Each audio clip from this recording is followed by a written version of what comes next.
എല്ലാവർക്കും നമസ്കാരം. Food and ക്രാഫ്റ്റിലേക്ക് സ്വാഗതം. ഇന്ന് ഞാൻ വന്നിട്ടുള്ളത് എല്ലാവർക്കും തന്നെ 15 മിനിറ്റ് കൊണ്ട് ഉണ്ടാക്കിയെടുക്കാൻ പറ്റിയിട്ടുള്ള നല്ലൊരു ചോക്ലേറ്റ് കേക്കിൻ്റെ റെസിപ്പി ആയിട്ടാണ്. അപ്പോൾ നമ്മളിത് ഉണ്ടാക്കുന്നത് ഒരു സ്റ്റീലിൻ്റെ പാത്രത്തിലാണ്. അപ്പോൾ സ്റ്റീൽ കിണ്ണം എന്നൊക്കെ പറയില്ലേ അതിൽ. അപ്പോൾ എന്താണെന്ന് വെച്ചാൽ 15 മിനിറ്റ് കൊണ്ട് വെന്ത് കിട്ടും.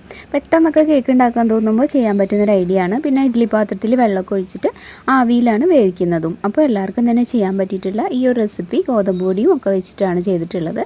അപ്പോൾ എല്ലാവരും ട്രൈ ചെയ്ത് നോക്കുക, എന്നിട്ട് അഭിപ്രായങ്ങളൊക്കെ പറയാം കേട്ടോ.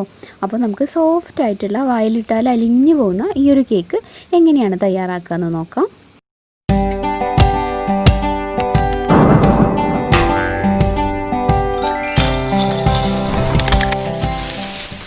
അപ്പോൾ നമ്മുടെ പുതിയ ഇൻട്രോ കണ്ടില്ലേ, എങ്ങനെയുണ്ട്, നിങ്ങൾക്ക് ഇഷ്ടമായോ എന്നുള്ളതൊന്ന് പറയാം കേട്ടോ. പിന്നെ ഞാനിവിടെ നമ്മുടെ സ്റ്റീലിൻ്റെ പാത്രം എടുത്തിട്ടുണ്ട്. ഒന്ന് റൗണ്ടിൽ നമ്മൾ ബട്ടർ പേപ്പർ കട്ട് ചെയ്തെടുക്കുകയാണ്. എന്നിട്ട് താഴെ സൺഫ്ലവർ ഓയിൽ ഒന്ന് തേച്ച് കൊടുത്തിട്ട് ചെറുതായിട്ടൊന്ന് ഗ്രീസ് ചെയ്തെടുക്കുക. അപ്പോൾ ഓവറായിട്ട് എണ്ണയൊന്നും ഇതുപോലെ തേക്കരുത്. അപ്പോൾ കേക്കൊക്കെ മൊരിഞ്ഞു പോകാൻ സാധ്യതയുണ്ട്. പിന്നെ നമ്മൾ കട്ട് ചെയ്തെടുത്ത ബട്ടർ പേപ്പറും ഇതിലാക്കി കൊടുക്കുകയാണ്. എന്നിട്ട് ചെറുതായിട്ടൊന്ന് ഓയിൽ തടവി കൊടുക്കുക. അപ്പോൾ ബട്ടർ പേപ്പർ എങ്ങനെ ഉണ്ടാക്കുക എന്നുള്ള വീഡിയോ ഞാൻ 2 ചാനലിൽ ഇട്ടിട്ടുണ്ട്, അറിയാത്തവർ കണ്ടാൽ മതി. അപ്പോൾ ആദ്യം നമുക്ക് ചോക്ലേറ്റിൻ്റെ ടേസ്റ്റിന് വേണ്ടിയിട്ട് കൊക്കോ പൗഡറിന് പകരം ബിസ്ക്കറ്റ് നമുക്ക് പൊടിച്ചിടാം. അപ്പോൾ ചോക്ലേറ്റ് ബിസ്ക്കറ്റാണ് ഞാൻ എടുത്തിട്ടുള്ളത്. ഒരു 8-9 എണ്ണം എടുത്തോളൂ കേട്ടോ, ക്രീം ബിസ്ക്കറ്റ്. അപ്പോൾ നമ്മൾ ഇതുപോലെ ഇങ്ങനെ ഒന്ന് പൊടിച്ചിട്ടിട്ട് നമുക്ക് വേണം ഇത് മിക്സിയിലൊന്ന് തിരിച്ചെടുക്കാനായിട്ട്. ആദ്യം ഒന്ന് ക്രഷ് ചെയ്യാൻ അല്ലെങ്കിൽ ബുദ്ധിമുട്ടാവും മുഴുവനായിട്ട് ഇട്ട് കഴിഞ്ഞാൽ. എന്നിട്ട് നമുക്ക് പാലും കൂടെ ചേർത്തിട്ട് നന്നായിട്ടൊന്ന് അടിച്ചെടുക്കാം കേട്ടോ. ആദ്യം ബിസ്ക്കറ്റ് ഒന്ന് ഇതുപോലെ പൊടിച്ചെടുക്കുക. അതിനുശേഷം നമുക്കിതിലേക്ക് പാലും കൂടെ ചേർക്കാം. അപ്പോൾ ഏതെങ്കിലും ഒരു ഗ്ലാസ്സിൽ 1 ഗ്ലാസ് പാലെടുത്ത് വയ്ക്കുക, എന്നിട്ട് ആവശ്യത്തിന് ചേർത്താൽ മതി.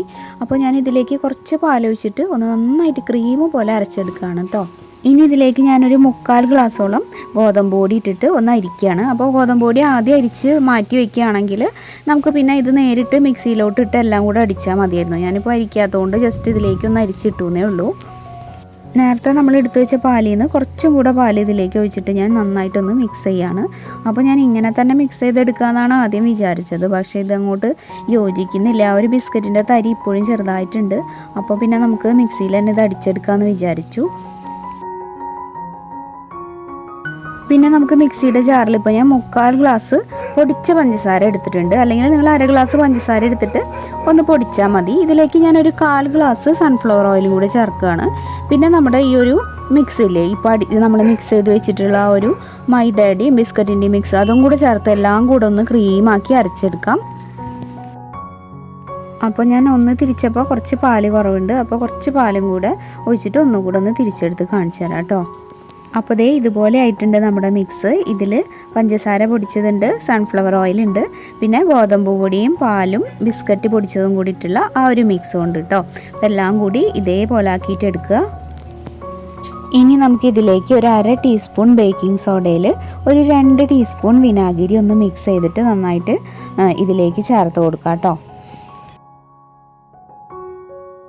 ഇനി ആ ഒരു കേക്കിൻ്റെ കറക്റ്റ് സ്മെല്ല് കിട്ടാൻ വേണ്ടിയിട്ട് ഒരു 1/2 ടീസ്പൂൺ വാനില എസൻസും കൂടെ ചേർത്ത് ജസ്റ്റ് ഒന്ന് മിക്സ് ചെയ്തെടുക്കുക. ഓവർ മിക്സ് ചെയ്യരുത് കേട്ടോ, പാകത്തിന് ജസ്റ്റ് ഒന്ന് മിക്സ് ആയാൽ മാത്രം മതി. ഇപ്പോൾ നമ്മുടെ കേക്കിൻ്റെ ബാറ്റർ ഇവിടെ റെഡി ആയിട്ടുണ്ട്. ഇനി നമ്മൾ നേരത്തെ എടുത്ത് വെച്ചിട്ടുള്ള സ്റ്റീലിൻ്റെ പാത്രമില്ലേ, അതിലേക്ക് ഇതൊന്ന് ഒഴിച്ചു കൊടുക്കാം.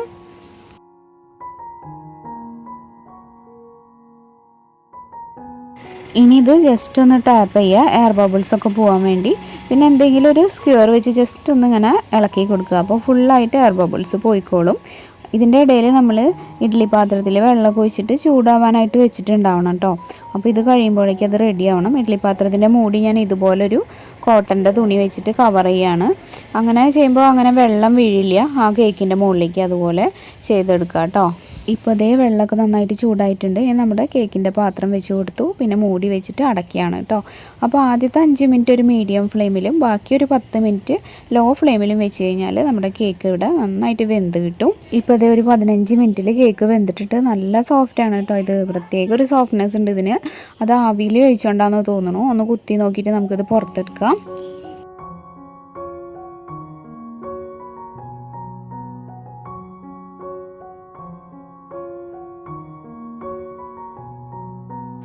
കണ്ടില്ലേ, നല്ല പഞ്ഞി പോലത്തെ സോഫ്റ്റ് ആയിട്ടുള്ള കേക്കാണ്. അപ്പോൾ എന്തായാലും നിങ്ങളിത് ട്രൈ ചെയ്ത് നോക്കണം കേട്ടോ. ഇതിപ്പോൾ 15 മിനിറ്റ് കൊണ്ട് റെഡി ആയിട്ടുമുണ്ട്. ഇനി നമുക്ക് ഇഷ്ടമുള്ള പോലെ ഇത് ഡെക്കറേറ്റ് ചെയ്യാം. ഞാനിപ്പോൾ ഇവിടെ കുറച്ച് ചോക്ലേറ്റ് സോസ് ഇരിക്കുന്നുണ്ടായിരുന്നു, അപ്പോൾ അത് മുകളിലൊന്ന് ഒഴിച്ച് കൊടുത്തിട്ട് കുറച്ച് മിൽക്കി ബാർ സൈഡിലൊക്കെ ഒന്ന് ഗ്രേറ്റ് ചെയ്തിട്ട് കൊടുത്തതാണ് കേട്ടോ. ചോക്കോ ചിപ്സും ഒന്ന് വിതറിയിട്ടുണ്ട്. പിന്നെ ഒരു ചെറിയും വെച്ച് കൊടുത്തു. അതിപ്പോൾ നിങ്ങളുടെ ഇഷ്ടം പോലെ ചെയ്യാം, അങ്ങനെയൊന്നും ചെയ്തില്ലെങ്കിലും ടേസ്റ്റ് ഉണ്ട് കഴിക്കാനായിട്ട്. ഇനി നമുക്കിതൊന്ന് കട്ട് ചെയ്ത് നോക്കാം.